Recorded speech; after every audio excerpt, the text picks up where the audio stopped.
રાજકોટ જિલ્લાના ઉપલેટામાં ભાયાબદર ગામે કેબિનેટ મંત્રી મનસુખ માંડવિયાની ઉપસ્થિતિમાં ભાયાબદર શહેરની પાયાની સુવિધા માટે કેન્દ્ર સરકાર તેમજ રાજ્ય સરકાર દ્વારા કામોનું ખાતમુહૂર્ત કાર્યક્રમ યોજાયો હતો। મનસુખભાઈ માંડવિયા તો રાજ્યના ઉપલેટાના ધારાસભ્ય મહેન્દ્રભાઈ પાડલિયા સાથે અન્ય મહાનુભાવો ઉપસ્થિત રહ્યા હતા। ઉપલેટાના ભાયાબદરના વિવિધ વિકાસના કામો જેવા કે ગામની અંદર જે મુખ્ય લાઇન પાણીની હતી તે અતિશય જૂની લાઇન હતી, તે લાઇન નવી નાખી, ભૂગર્ભ ગટર યોજના, ગામની અંદર જે રોડ રસ્તાનું રિફ્રેશિંગ કામો, નવી ભાયાબદરમાં સોસાયટીના રોડના કામો, વિવિધ વિકાસના કામોને લઈને ભાયાબદર ખાતે કેબિનેટ મંત્રી મનસુખભાઈ માંડવિયા અને મહેન્દ્રભાઈ પાડલિયા, ધારાસભ્ય અને અલ્પેશભાઈ ઢોલરિયા, રવિભાઈ માકડિયા, વિજયસિંહ ચુડાસમા, કલેક્ટર તેમજ ચીફ ઓફિસર સહિતના ઉપસ્થિત રહ્યા હતા અને કરવામાં આવ્યું હતું ખાતમુહૂર્ત। જે કે સિંહ ગુજરાતી સાથે અર્શી આહિર, ઉપલેટા। હું ઇન્દ્ર વિજયસિંહ ચુડાસમા, પ્રભારી શ્રી જામકંડોરણા, જિલ્લા ભાજપ।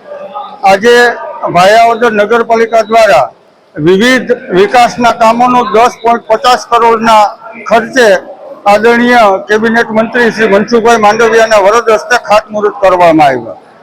ખાતમુહૂર્તમાં ગામની અંદર જે મુખ્ય લાઈન હતી એ જૂની, ખૂબ વર્ષો જૂની હતી, એટલે નવી ડીઆઈ પાણીની પાઇપલાઇન, નવી ભૂગર્ભ ગટર જે વિસ્તારમાં બાકી રહી છે તે, ગામની અંદર જે રોડ તૂટેલા છે ત્યાં રિસર્ફેસિંગ અને સોસાયટી વિસ્તારમાં જ્યાં બાકી હતા એ નવા રોડના કામ જેવા વિવિધ કામોનું આજે આદરણીય મંત્રીશ્રીના હાથે ખાતમુહૂર્ત કરવામાં આવ્યું અને સાથે સાથે બીજા 10 કરોડના કામ જે પાઇપલાઇનમાં છે જેનું આવનારા સમયમાં ખાતમુહૂર્ત અને આ જે કાર્યક્રમો આજે ખાતમુહૂર્ત થશે અને લોકાર્પણના પણ કાર્યક્રમો કરવામાં આવશે।